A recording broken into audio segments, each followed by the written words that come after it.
So whenever I talk to my mom about how I'm investing in the stock market, she's always so concerned. She's like, don't put too much money in the stock market. What if it all goes to zero? And I think one of the biggest fears that holds so many people back from starting to invest is the fear that they lose all or majority of their money. So in this video, I'll explain why I'm 99% sure that the stock market will never go to zero. And then I'll explain a strategy that you can implement to always make sure you get a profit in the stock market in the long term. So let's get right into it.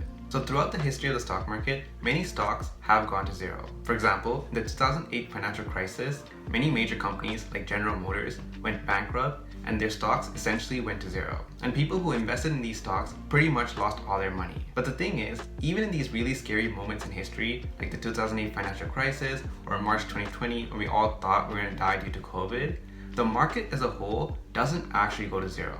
Like if you look at market indexes, which kind of track the stock market as a whole, you can see that when COVID hit, the stock market fell 30 to 35%, but 1 year later, the market bounced back to pre-COVID levels and even kept going up. So the key thing to understand is that even though individual stocks do go to $0, even in the worst of times, the stock market as a whole never actually goes to zero. And this is the most important thing for us to understand to be a good investor. We want to make sure that we don't invest in one or two stocks, but rather we invest in a lot of stocks, so even if one stock goes to zero, all our other stocks are going to go up, and that way our money is still safe. If you don't sell your investments, even in the most unprecedented circumstances like COVID-19, the markets will eventually recover and you'll always make a profit in the long term, maybe a few years down the line. Now, buying so many different stocks one by one can be a bit annoying, but we can simplify this process by investing in index funds. And I explain how you can do that in this video right here. Make sure to check it out. And if you found this video useful, make sure to like and subscribe. Thank you for watching, and I'll see you next time.